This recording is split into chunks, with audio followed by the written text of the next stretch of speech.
그 선한 힘에 고요히 감사요. 성도를 성전 삼는 교회, 초대 교회를 모델 삼는 교회, 물질을 하늘에 쌓아두는 교회. 이 시간에는 미러키 세계명 교회를 담임하시는 김우창 목사님의 말씀입니다. 은혜의 시간 되시길 바랍니다. 저희가 살펴보았던 룻기서 3장에 보면은 룻이 나오미의 제안에 따라서 우범지다라고 할 수 있는 타작마당으로 가는 장면에 대해서 여러분과 함께 살펴봤습니다. 타작마당이라는 것은 오늘날로 말하면요, 시카고 할렘가라고 생각할 수 있습니다. 보통 밤에는 들어가기가 무서운 곳이 할렘가라고 볼 수 있는데, 타작마당에 이 룻이 밤에 간다라는 것은 바로 그 우범지대를 가는 거랑 마찬가지로 위험합니다. 그 위험을 무릅쓰고 룻이 타작마당에서 보아스를 만나게 됩니다. 보아스가 눕는 곳에 자세히 보다가 룻이 그 보아스의 발치에서 누워서 보아스가 깨기를 기다렸을 때 보아스는 감동을 받았습니다. 어떻게 네가 이렇게 위험한 밤에 나를 찾아와서 내 발치에서 기업을 물러달라고 네가 이렇게 부탁하느냐. 이 마음에 감동이 온 보아스는 룻에게 약속을 합니다. 그 약속이 오늘 본문 말씀 3장 11절에 나오는 말씀인데요. 이렇게 말하고 있습니다. 함께 읽어보겠습니다. 그리고 이제 내 딸아 두려워하지 말라. 내가 내 말대로 내게 다 행하리라. 내가 현숙한 여자인 줄을 나의 백성 성읍 백성이 다 아느니라. 아멘. 룻에게 감동한 보아스가 그래 내가 너의 기업을 물어줄 것이다. 여기서 물어준다는 말은 산다는 말이에요. 내가 너의 기업을, 너의 토지를, 엘리멜렉 가문의 그 토지를 내가 대신 사주겠다. 이렇게 약속을 했다는 거예요. 근데 문제가 하나 있었습니다. 그것은 이 보아스는 기업 물을 자의 1순위가 아니라 2순위입니다. 1순위가 따로 있어요. 그래서 룻의 제안을 다 수용하고 싶어도 한 가지 문제는 이 2순위인 자신이 기업을 물기 위해서는 1순위에게 먼저 그 조건을 제시해서 그가 승낙하지 않았을 때 자신이 그 기업을 물을 수 있는 권리를 받게 되는 것입니다. 보아스는 룻에게 한 가지 확실한 약속을 합니다. 3장 12절로 13절 말씀인데요. 이렇게 약속을 했습니다. 함께 읽어보도록 하겠습니다. 이 밤에 여기서 머무르라. 아침에 그가 기업 물을 자의 책임을 내게 이행하려 하면 좋으니 그가 그 기업 물을 자의 책임을 행할 것이니라. 만일 그가 기업 물을 자의 책임을 내게 이행하기를 기뻐하지 아니하면 여호와께서 살아계심을 두고 맹세하노니 내가 기업 물을 자의 책임을 내게 이행하리라. 아침까지 누워 있을지니라 하는지라. 아멘. 다음날 새벽이 되어 룻은 시어머니 나오미에게 가고요. 보아스는 기업 물을 자의 책임을 이해하기 위해서 성문 앞으로 가는 것을 볼 수가 있습니다. 한국에서 마을 공동체의 모임이 어디서 많이 이루어졌습니까? 마을의 회의가 어디서 일어났습니까? 주로 한국에는 큰 나무 밑에서 자주 모였잖아요. 거기서 회의도 하고 지나간 이야기도 하고 마을 사람들 이야기도 서로 나누는 곳이 그 느티나무나 이 큰 나무 밑이었다고 한다면 그 보아스가 살던 당시의 문화에서 사람들이 모이는 장소는 바로 성문이었습니다. 이 성문이라는 곳에서 정치, 경제, 문화가 다 함께 일어났다는 거예요. 정치도 일어나고요. 그곳은 곧 법정이 되기도 하고 또한 정치가 이루어지기도 하고 또한 사람들과 어울려서 살아가는 이야기를 나누는 곳이 바로 성문이라는 것을 알 수가 있습니다. 그래서 베들레헴시에서 가장 사람이 막내하는 곳이 많은 장소가 바로 성문이었습니다.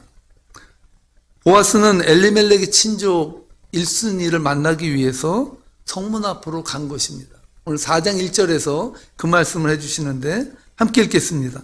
보아스가 성문으로 올라가서 거기 앉아 있더니 마침 보아스가 말하던 기업 물을 자가 지나가는지라. 보아스가 그에게 이르되 아무개여 이리로 와서 앉으라 하니 그가 와서 앉으매. 현대인들은 핸드폰이 있잖아요.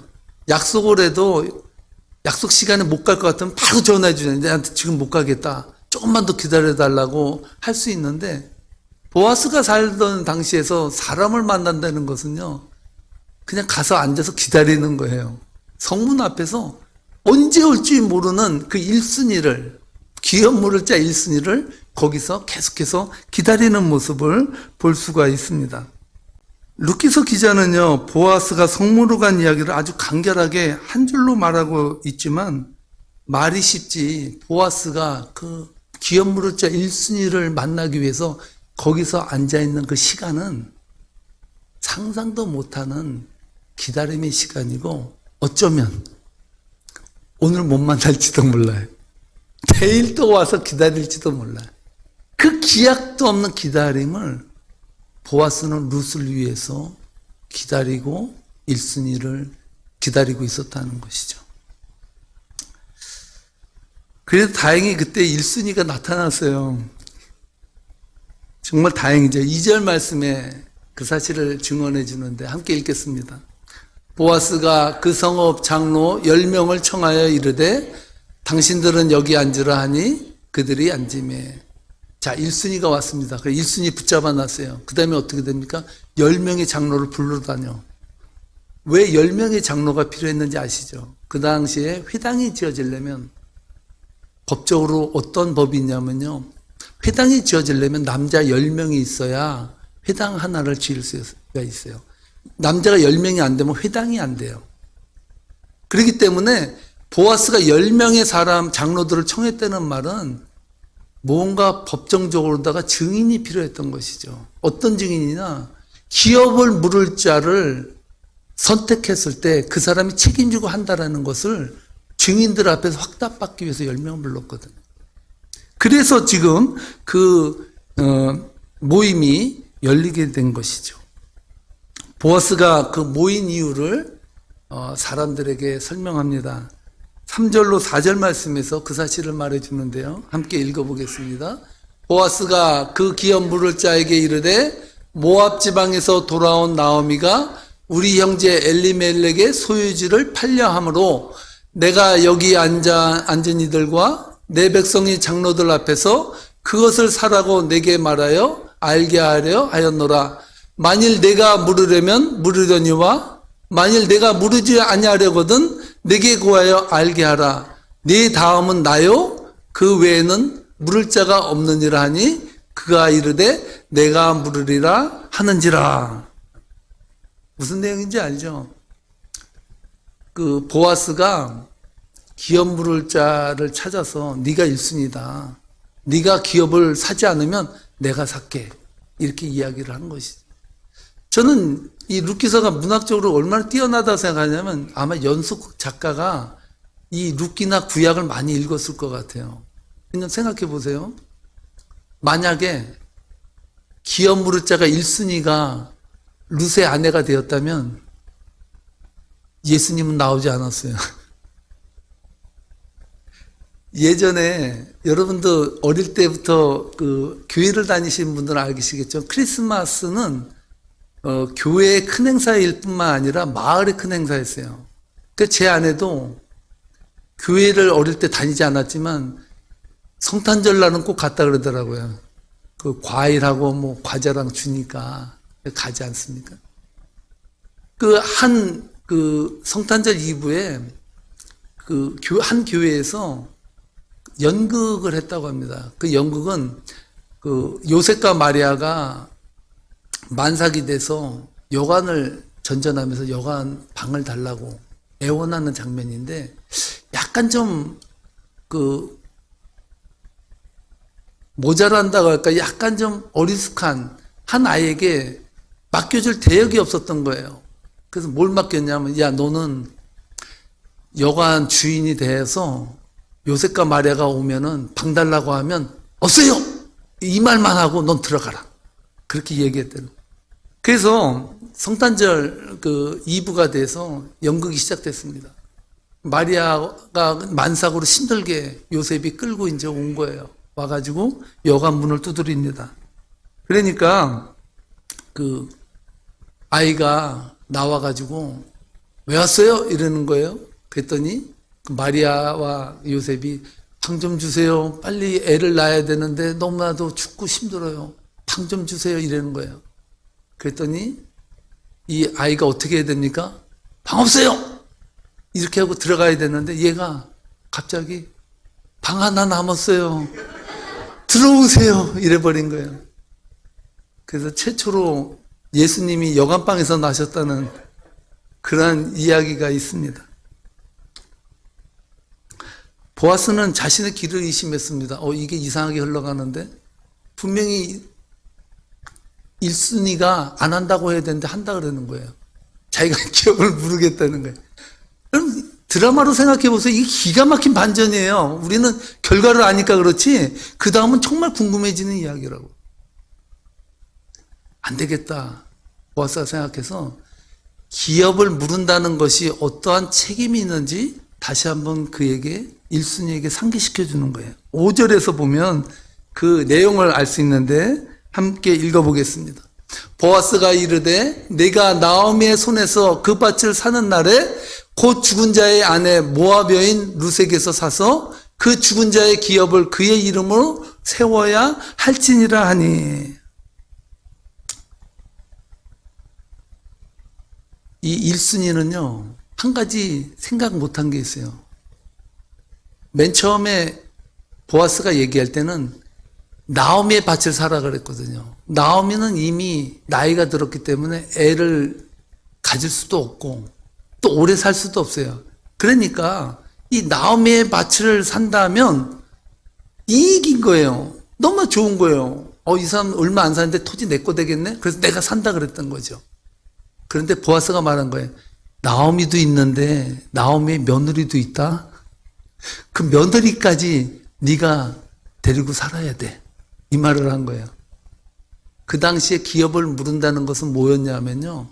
만약에 기업을 물었을 때 그 며느리, 그 아내를 맞이했을 때 그 아내가 아이를 낳으면 또 그 아이가 사내라면 골치 아파지는 거예요.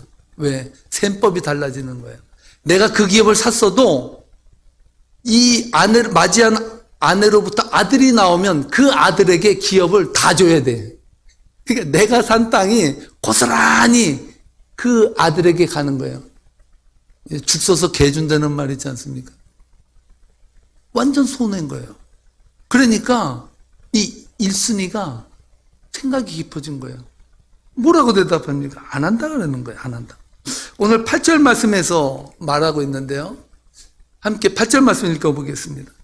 이에 그 기업 물을 자가 보아스에게 이르되 네가 너를 위하여 살아하고 그의 신을 벗는지라. 무슨 말입니까? 나 안 해. 이것을 나는 기업을 물을 수가 없다라고 말한 것이죠. 7절 말씀에서 설명하듯이 기업 물을 자는요, 만약에 그 기업 물는 것을 안 한다고 하면은 신발을 벗고 자신은 포기한다는 선언이거든요. 그래서 이 1순위가 신발을 벗고 포기 선언을 해버린 거예요. 근데 저는 오늘 여러분들과 함께 관심 갖는 대목은 바로 왜 포기했냐. 왜 이 1순위는 그렇게 좋다고 한다 그러다가 왜 안 했을까? 오늘 본문 말씀 6절에 그 답이 있거든요. 함께 읽어보도록 하겠습니다. 그 기업 물을 자라 이르되 나는 내 기업에 손해가 있을까요? 나를 위하여 물으지 아니하노니 내가 물을 것을 네가 물으라. 나는 물으지 못하였겠노라 하는지라. 1순위가 기업을 물은다 그러다가 물으지 않은 이유는 무엇 때문입니까? 손해나니까. 제가 아까 설명드렸죠? 그런 손해를 입을 수가 있다는 거예요. 그래서 나는 손해나기 때문에 안 한다라고 말했다는 거죠. 저는 오늘 여러분들과 함께 이 부분을 주목하고 싶습니다. 엘리멜렉 기업을 사겠다고 나선 1순위가 왜 자신의 권리를 포기했을까? 그것은 바로 손해나는 장사이기 때문이라는 것이죠. 장사하는 분들의 뻔한 거짓말이 무엇인지 아시죠? 이거 팔아서 남는 거 없다라는 거, 장사하는 사람들 뻔한 거짓말인 거 아시죠? 장사하는 사람들은 늘 셈법이 빠르기 때문에 절대 여러분 손해나고 팔지 않습니다. 이 1순위가 엘리멜렉 기업을 사겠다고 했다가 사지 않겠다고 한 이유는 손해보는 장사였기 때문이라는 것이죠. 기업을 물은다는 말은 책임을 진다는 말이고, 만약 남자아이가 낳는다면 자신이 산 기업을 그 아이에게 고스란히 다 줘야 되는 그러한 결론에 이를 수 있다는 것입니다.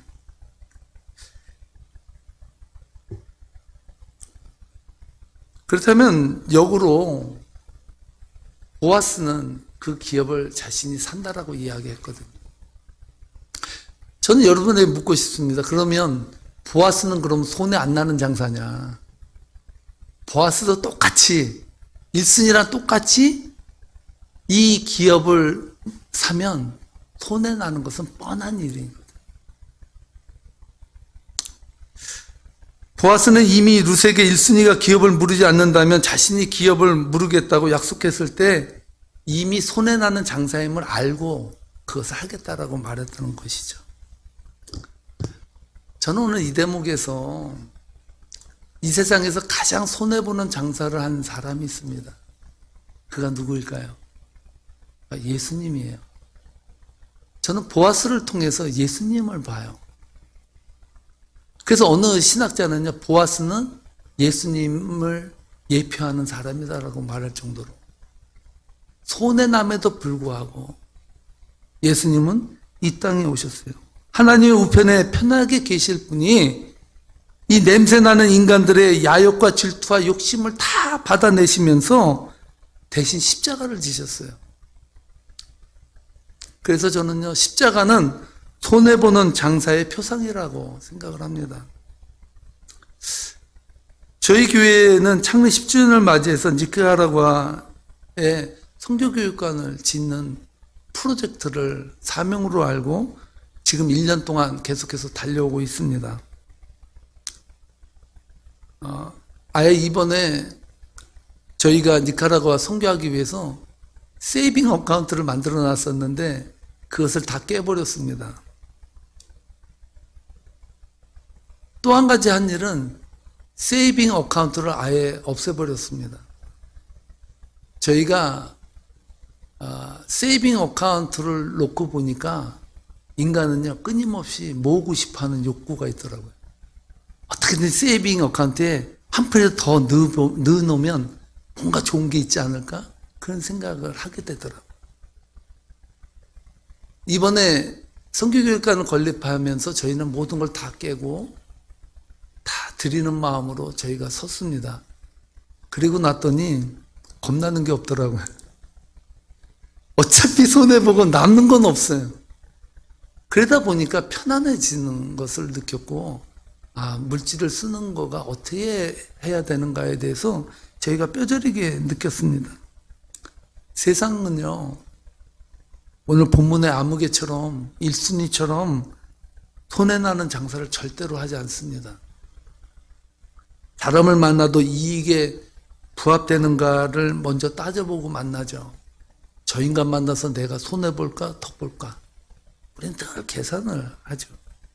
그래서 그런 말 있지 않습니까? 정승집 개가 죽으면 문상을 가도 정승이 죽으면 안 간대요. 정승집 개가 죽으면 정승한테 눈도장을 찍으러 가는데 정승이 죽으면 갈 필요가 없다는 거예요. 왜? 먹을 게 없어. 정승이 죽었는데 뭘 받을 게 있겠어요? 이게 세상이라는 것이죠. 저는 이런 의미에서 교회는 어떠해야 되는가? 예수님이 이 땅에 오셔서 가장 많이 책망한 게 교회인 거 아시죠? 교회를 회칠한 무덤이라고 했어요. 그렇게 화려하게 진 예루살렘 성전을 보라보고 예수님은 기뻐하신 게 아니라 우셨어요. 왜 우셨을까요? 그것은 교회가 그렇게 화려한 건물을 지어갈 때 거기에는 손해라는 개념이 없었기 때문에 인간의 욕망과 욕구가 불타오른 것이 화려한 성전이 되어버렸거든요. 저는 교회는 이 세상의 길과 다른 길을 걸어가야 된다고 생각합니다. 보아스처럼 이익이 나는 장소가 아니라 손해가 날지라도 그것이 인류와 세상과 하나님의 백성들을 위하는 길이라면 교회는 그 길에 서야 된다고 생각합니다. 손해가 날지라도 교회는 정의의 편에 서야 되고, 저는 바울 사도가 데살로니가 전서 1장 3절에서 하신 말씀이 오늘 우리 그리스도인들에게 울림이 되어야 된다고 생각을 하는데요. 데살로니가 전서 1장 3절 말씀에 이렇게 말하고 있습니다. 함께 읽겠습니다. 너희의 믿음의 역사와 사랑의 수고와 우리 주 예수 그리스도에 대한 소망의 인내를 우리 하나님 아버지 앞에서 끊임없이 기억하느니. 여기서 말할 때 사도 바울이 뭐라고 말하냐면요, 사랑의 수고라고 말하고 있어요. 사랑에는 수고가 따라요. 여기서 수고라는 말을 저는 손해라고도 읽을 수 있다고 생각합니다. 사랑에는요, 손해가 따르는 거예요. 손해 없는 사랑은 없습니다. 만약에 손해 없는 사랑이 있다면 그것은 이기적인 사랑이죠. 교회는 보아스처럼 손해를 감수하며 기뻐하는 장소가 되어야 된다는 것입니다.